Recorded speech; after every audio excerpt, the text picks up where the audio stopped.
my only People Cares poem, I promise.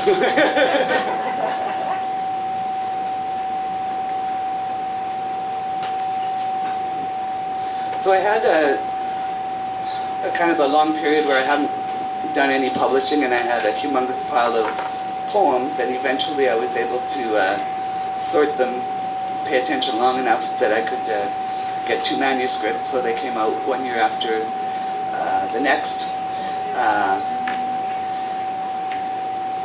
So one of them is all love poems. It's called Halfling Spring and Internet Romance. Not to say they're all optimistic love poems, but they're all in that general realm. And the other one is quite a lot more variety, both in form and in, because the poem that the book that I had back in 2007 was all about mothers, and there's a lot of other themes that I had written about. So I've got some poems from the 90s. Maybe I'll read one of those poems from the 90s that haven't made it into any book.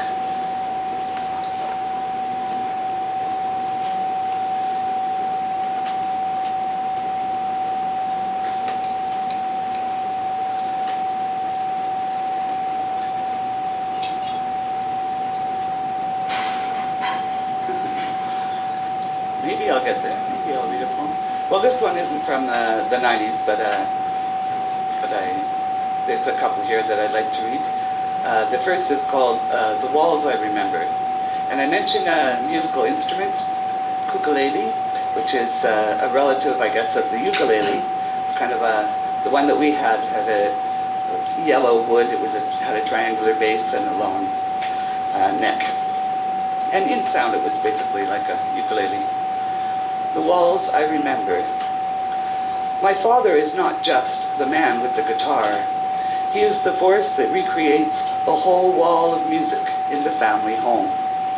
At rest they are guitar, guitar, ukulele, kukulele, tambourines, and a bongo drum. Taken down one by one, or the whole wall stripped, we are really living. We believe in the happy chaos of children and laughter, adults singing off key and really loud.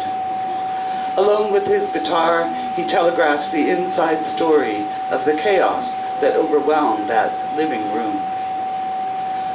The wall with the split leather strap that looms over our kitchen table in later years, tightening stomachs through mealtimes, applied against hands or backs or childish bums. That wall holds also a generous window through which I watch the seasons sing across the land, the deluge of springtime, the slow conquering of green, the steady fade to yellow-browns until, in a guitar season, strings of silver frost call forth the silence of winter. Long after the strap is taken down, in the core of our house remains his abiding gift, his invitation. A guitar, a banjo, a bow and fiddle together, hung upon the wall beside portraits of his children.